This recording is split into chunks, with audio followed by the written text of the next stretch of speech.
I remember, the first time that we met was on the phone. I was traveling to California. You were trying to get a hold of me to have a role in the face-to-face for the I group world. That's right.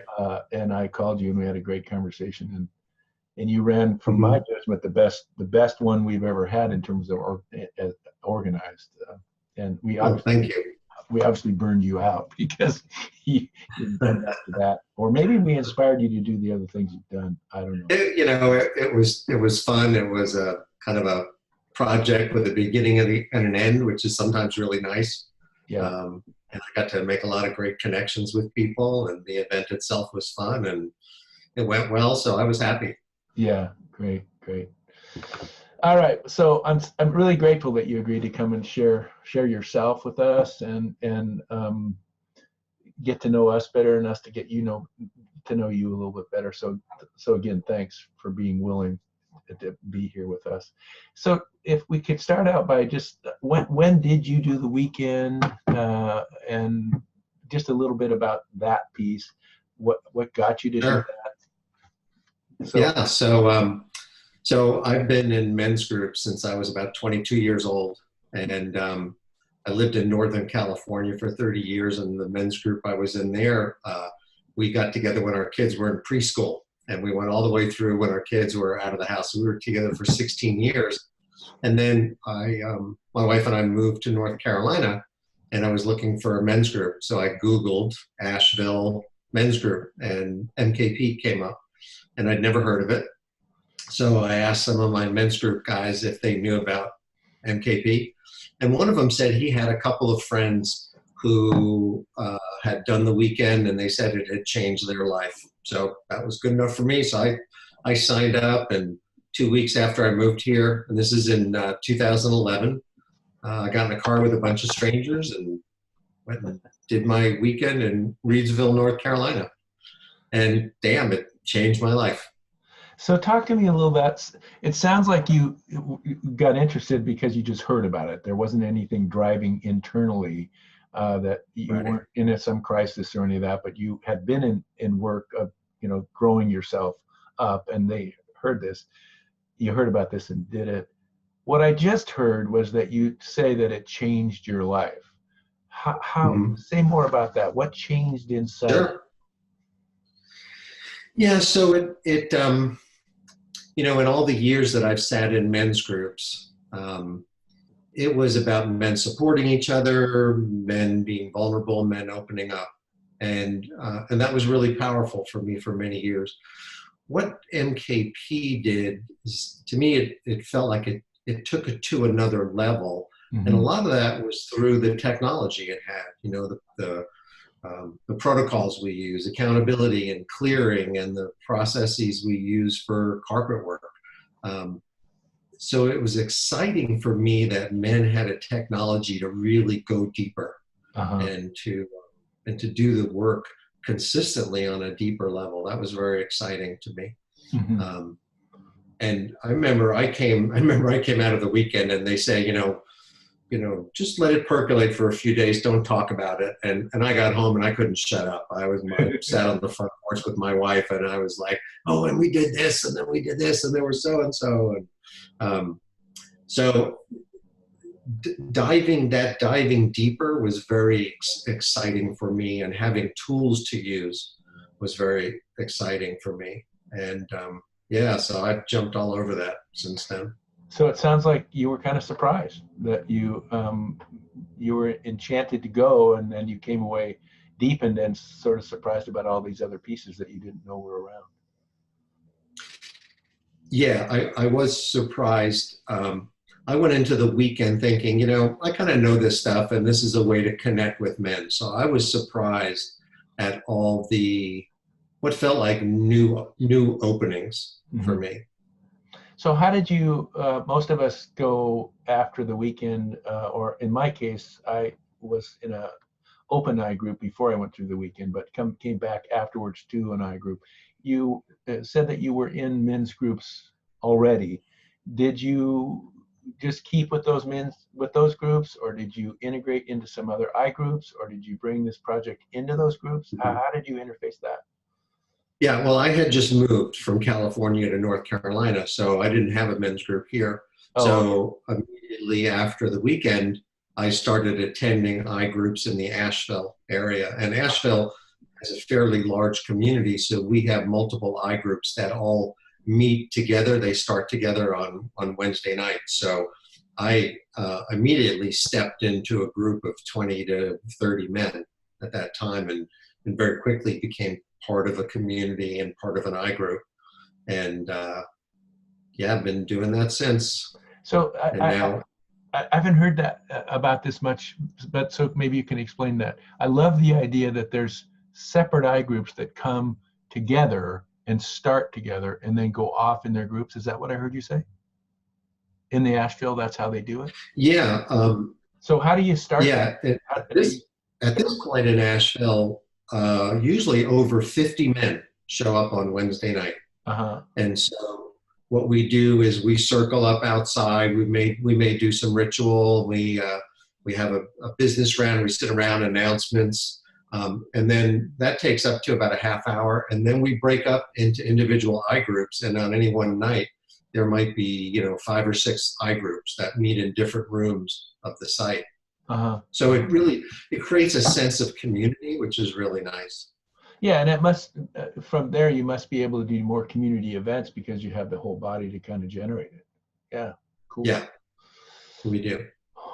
Wow. So you said Yeah, also, well, we did the Better Dads Festival a few years ago, and it was men and women from the Asheville community that really helped make that happen. So, and that community was responsible for that. So share with me a little bit about that festival. I know you had it for a couple of years anyway. Share with me about how that came about. Was that your idea?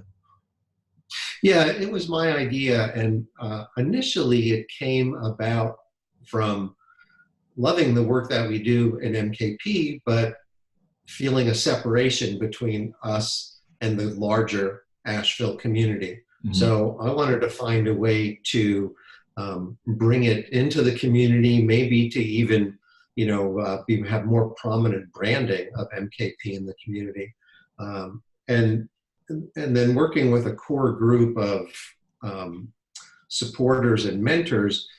It also in the development became about more about inclusion and bringing in various elements of the community, of the larger Asheville community, to increase the exposure around diversity.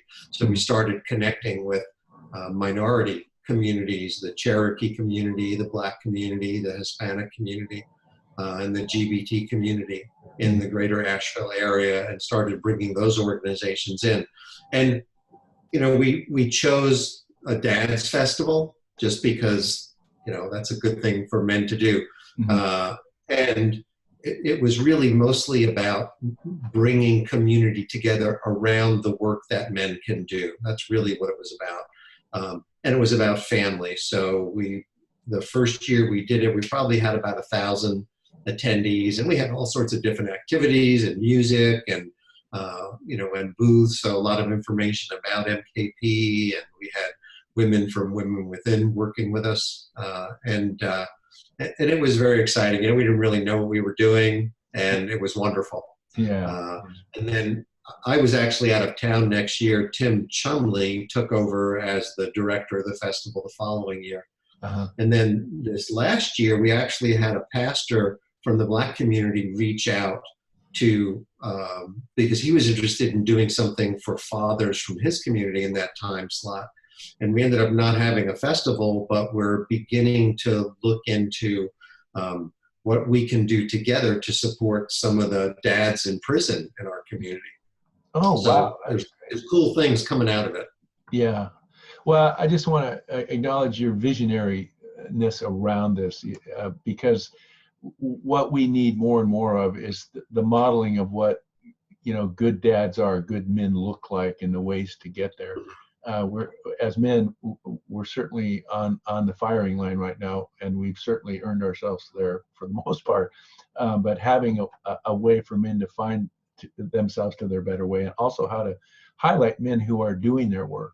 So thanks for doing that, Mark. Boy, great. Oh, thanks for saying that. Yeah, you're welcome. You know, to me, one of the biggest lessons in all of this is like, you can dream anything and make it happen.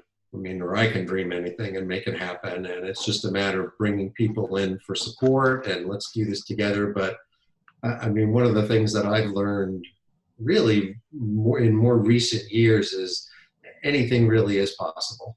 Yeah. And I'll appreciate you one more time. Modeling that for all of us, I believe very much what you say in my life is really around that. If you can dream it, you can live it. And there's that distance between dreaming it and stepping out into it. And that's difficult. But I'll tell you, once you step, it doesn't take a big step. There's a power from the passion inside that really wants that dream to come out. So thanks for modeling that. As long as we're on this creative part of yourself, there's this train station. I'm hearing a little bit about this. It's something you put out regularly. Can you share what that is? It's something now that yeah. I volunteered to be one of the, at the time was the multicultural representatives for the Greater Carolinas area a couple of years ago, starting in January of 2018. And the idea I had going into that was to create a newsletter around multicultural issues, mostly to push men a little bit, to teach, to push, to kind of bring that edge in. And then also to make men aware of what kind of activities are going on in the community that they can participate in for multicultural learning and, social justice. And so I've put out about 16 issues now, and it's, usually it's monthly, and I've had the summers off, but it's usually monthly, and every issue has a certain focus. Most of the months have been a focus on one of the isms. So been an issue on multicultural work, an issue on racism, on sexism, on anti-Semitism, on Islamophobia. And then I recently did an issue on gateways and what their value is, why we do those in the project. I'm definitely going. I mean, to be perfectly honest, one of the big reasons I do this is it helps me be on my learning cutting edge. So in putting these together, I do a lot of reading and a lot of research, and I learn there as much as I do in the different trainings that I participate in. So I've really enjoyed it. Do you publish that in the Greater Carolinas, or where do you publish it? Well, I started off just sending it to the Greater Carolinas chat lists. And since then, other people have expressed an interest. So I started sending it to the Equitable Community area representatives. And now I send it to the leader body, several leader body V groups. And there's some people from different areas that have asked me to send it to them as well. I recently got an email from Boysen asking how we can send this out on a more national basis. And my response was, that's what you do, Boysen. You figure out how, and I'll supply the materials. So. Great. Well, with your permission, I'm going to promote that so that we can get that. I think you just need to send it to Boysen, and then we can get it published in the national piece. I'd love that. So I'm glad you're willing to do that. Yeah, absolutely. Sweet. So talk to me. We talked earlier together, but tell me a little bit about Gateway. I know that the Chair-elect Donovan Ray just came back from a Gateway and just was on fire. And so tell me, and you told me that you came away from the Gateway with some learnings for yourself. Could you talk about that for a little bit? Sure. Yeah. So we just had the first ever barrier-free Gateway NWTA. And this really came out of several years of effort. My understanding, the idea was initiated by Art Patterson, who is a man who has a disability as well as being a member of other target minority groups. But he had the vision to create a gateway for men with different abilities than able-bodied men. And he stuck with this, and he got some support. And so we actually, the initial plan was to put this on last October, I think it was, but we didn't have enough initiates signed up. So we regrouped, we kind of started over and made some really powerful efforts to create a staff container and to do some outreach. And so at one point we had 35 men, 35 initiates signed up for the weekend. A number of them had to drop because of medical and logistical issues. So we ended up having 20 men show up for the weekend. And it was it really was, for me, a very unique experience. And I've been on a few other gateways before. I've been on some Young Warrior gateways. I've been on a GP2 gateway. And for me personally, this one felt somewhat different. It felt, in a way, it felt more challenging, and it felt like we really broke through those challenges and honored the container of men with disabilities, and honored the allyship of the able-bodied men, and then brought those two containers together. And you know, the other thing for me too that I mentioned before is I've been hard of hearing for over 20 years, and I wear hearing aids. And this is the first time in my life that I allowed myself to be part of that disabled community, to kind of acknowledge that that's part of who I am. And for the first time to not feel that it was my fault that I couldn't hear men in certain situations, and be able to ask for what I wanted. So it was great. I mean, there were, you know, I freely admit that there are certain people with disabilities that I have fear around. I fear that I don't know how to communicate with them. I don't know how to connect with them. And on this weekend, we just took the time to make that happen. Wow. And it was delightful. It was lovely, making those connections and stepping past that fear, and honoring the gifts that men with different physical challenges bring to the table. And it was beautiful. It really was. Wow. Wow. What comes out of the original 35 years ago warrior training is just amazing to me. It's just amazing to me. And this is another example of that. So you said in the beginning that it changed your life. Going through the weekend changed your life.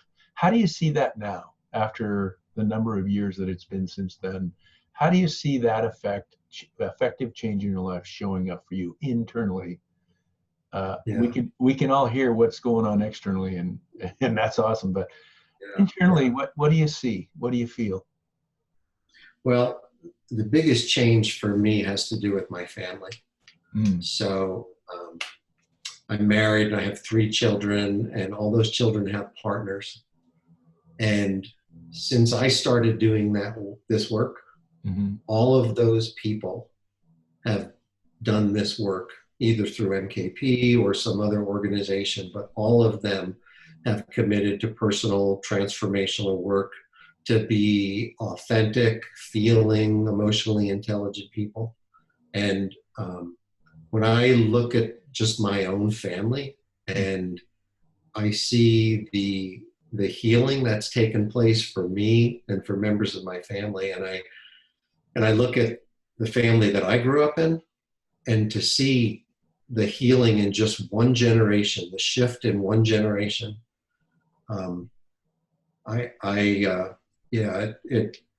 it humbles me, and I'm very grateful that I've had the opportunity to be part of that.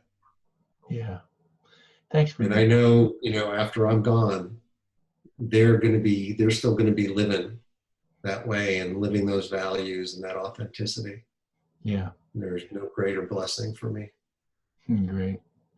Well, thanks for being willing to sit with me and share yourself so vulnerably and so openly. I'm touched by all that you've shared, particularly really seeing from the beginning how this has effectively changed your life, and really what you're sending forward as a result of that with your family, the legacy that you've created. And the legacy that you've created is grounded also in MKP, and I want you to hear loud and clear how grateful I am and we all are for the things that you keep creating and keep doing that really keeps us alive. It keeps us in touch with what our dreams might be and our experiences might be. Because these things that you're doing outwardly and the way you're doing them and the openness in the way you're doing them inspires us. It inspires me. It makes me happy to be in the role I'm in, to know that there's men around me showing me the way and showing me why I'm here when I sometimes forget. So thanks so much, Alan, for being here for all of us. I'm grateful. Thank you, Paul. That means a lot to me. Sometimes I send things out there and don't know how they're being received, and so it's good to get some feedback once in a while. So thank you very much. Well, you're very welcome.